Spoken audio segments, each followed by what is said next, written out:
രാജീവൻ, കേൾക്കാമെങ്കിൽ ഈ നിങ്ങൾ അനുഭവിക്കുന്ന ഒരു വേദന നമുക്ക് പൂർണ്ണമായും മനസ്സിലാകുന്നതാണ്. ഇപ്പൊ പോസ്റ്റ്മോർട്ടം റിപ്പോർട്ടിലെ വിവരങ്ങൾ കൂടി താങ്കൾ അറിഞ്ഞു കാണുമല്ലോ അല്ലെ? എന്താണ് പറയാനുള്ളത്? നമ്മൾ അറിഞ്ഞു. പിന്നെ അതന്നെ നമ്മൾക്ക് പറയാനില്ല. ഇത് ഒരു തുന്നാനോ കാര്യമോ ഒന്നുമില്ല. അങ്ങനെ ഒരു പ്രശ്നങ്ങളും ഇതില്ല. നമ്മൾക്ക് തന്നെ കണ്ടാലറിയും. അതിന് ഒന്നും ചെയ്യാനില്ല. നമ്മൾക്ക് തന്നെ ഒരു പ്ലാസ്റ്റർ ഒട്ടിച്ചാൽ പോകേണ്ട കാര്യമേ ഇല്ലൂ. അത് നമ്മൾക്ക് തന്നെ മനസ്സിലാവുന്നതാണ്. ഭയങ്കര വിഷമമുള്ള കാര്യങ്ങളാണ്. ഇപ്പം പോസ്റ്റ്മോർട്ടം റിപ്പോർട്ട് നമുക്ക് സംഭവം അറിഞ്ഞു. ഡോക്ടറുമായിട്ട് സംസാരിച്ചു. ആ ഡോക്ടർക്കെതിരെ കേസെടുത്തിട്ടുണ്ട്. പക്ഷെ ഇനിയിപ്പോ ഇത് മെഡിക്കൽ ബോർഡ് യോഗം ചേർന്നുകൊണ്ടിരിക്കുന്നു. പക്ഷെ ഈ ആശുപത്രിയുടെ ഭാഗത്ത് സംഭവിച്ചിരിക്കുന്നത് അതിഗുരുതരമായ പിഴവാണെന്ന് മനസ്സിലാവുകയാണ് നമുക്ക് പോസ്റ്റ്മോർട്ടം റിപ്പോർട്ടിലൂടെ.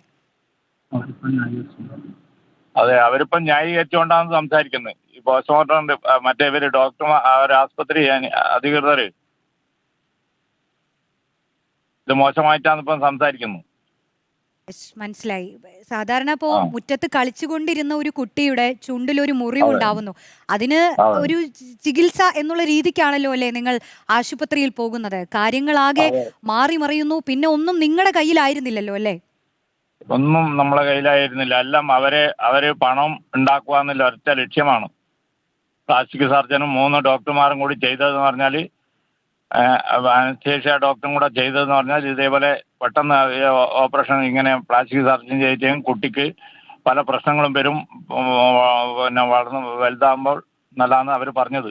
അങ്ങനെ ധരിപ്പിച്ചിട്ട് എൻ്റെ മരുമകനെ ഇങ്ങനെയുള്ള നെല്ലിയിലേക്ക് എത്തിച്ചിട്ടാണ് പെട്ടെന്ന് കുട്ടീനെയും കൊണ്ട് അവർ അനസ്തേഷ്യ കൊടുക്കണം എന്ന് പറഞ്ഞിട്ട് മടിയിലെത്തി ചെയ്തത്. ആ സമയത്ത് തന്നെ കുട്ടി ഇതായിനി. മനസ്സിലായി. ഓക്കെ, ശരി. രാജീവനാണ്, കുട്ടിയുടെ ബന്ധുവാണ് നമ്മളോട് സംസാരിച്ചത്. ഇപ്പോൾ ഡോക്ടർ അജിത്ത് ചേരുന്നുണ്ട് കൂടുതൽ വിവരങ്ങളുമായി. ഡോക്ടർ, ഈ കുഞ്ഞിന്റെ മരണം കേരള സമൂഹം വലിയ വേദനയോടുകൂടിയാണ് കേട്ടിരുന്നത്. ഈ പോസ്റ്റ്മോർട്ടം റിപ്പോർട്ട് ഇപ്പോൾ പുറത്തു വരുന്നു. ആശുപത്രിയുടെ ഭാഗത്ത് സംഭവിച്ച വലിയ പിഴവ് നമുക്ക് ബോധ്യപ്പെടുകയാണ്. എന്താണ് പ്രതികരിക്കാനുള്ളത്?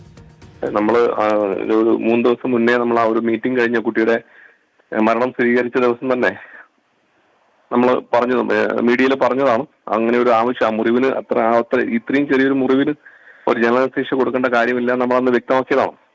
അത് തന്നെയാണ് പോസ്റ്റ്മോർട്ടം റിപ്പോർട്ടിൽ വന്നിരിക്കുന്നത്. ഇപ്പോൾ കാര്യങ്ങൾ നമ്മൾ പറഞ്ഞത് വ്യക്തമായല്ലോ, നിങ്ങൾക്ക് വ്യക്തമായി, ജനങ്ങൾക്ക് വ്യക്തമായല്ലോ എന്താണ് അവിടെ സംഭവിച്ചതെന്നുള്ള കാര്യം വ്യക്തമായല്ലോ.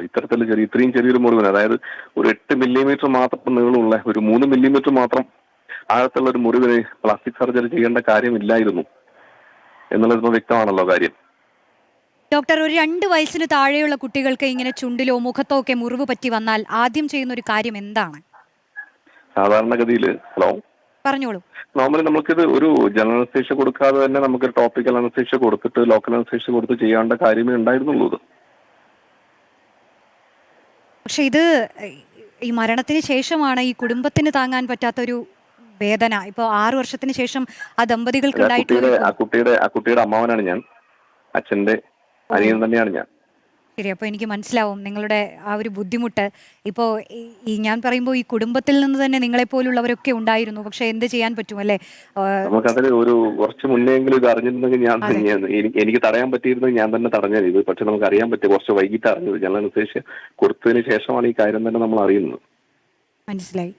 ഇപ്പോൾ എന്താണ് നിങ്ങളുടെ തീരുമാനം? എന്താണ് ഇപ്പോൾ ആശുപത്രി ഇങ്ങനെ പ്രതിഭാഗത്ത് നിൽക്കുകയാണ്, എല്ലാ വസ്തുതകളും ഇപ്പോൾ നിങ്ങൾക്ക് ഉന്നയിക്കാൻ കഴിയുന്ന ഒരു ഘട്ടമുണ്ട്.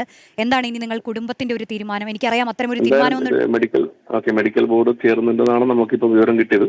അപ്പോൾ അതിന്റെ അടിസ്ഥാനത്തിൽ എന്താണെന്ന് വെച്ച് കഴിഞ്ഞാൽ കേസ് മുന്നോട്ട് കൊണ്ടുപോകാൻ തന്നെയാണ് തീരുമാനം നമ്മുടെ. ശരി, താങ്ക് യു നമ്മളോട് ഈ ഘട്ടത്തിൽ പ്രതികരിച്ചതിന്. ഇപ്പോൾ കുഞ്ഞിന്റെ മരണം, അതുമായി ബന്ധപ്പെട്ട് അതിനുശേഷമുള്ള പോസ്റ്റ്മോർട്ടം റിപ്പോർട്ട് വരുമ്പോഴാണ് ഏറെ ഞെട്ടിക്കുന്ന വിവരങ്ങൾ അതിലുള്ളത്. ചികിത്സാ പിഴവ് വ്യക്തമാക്കുന്ന കാര്യങ്ങളാണ് ആ റിപ്പോർട്ടിൽ പറയുന്നത്. അർജുൻ കല്യാടാണ് വിവരങ്ങൾ നൽകിയത്.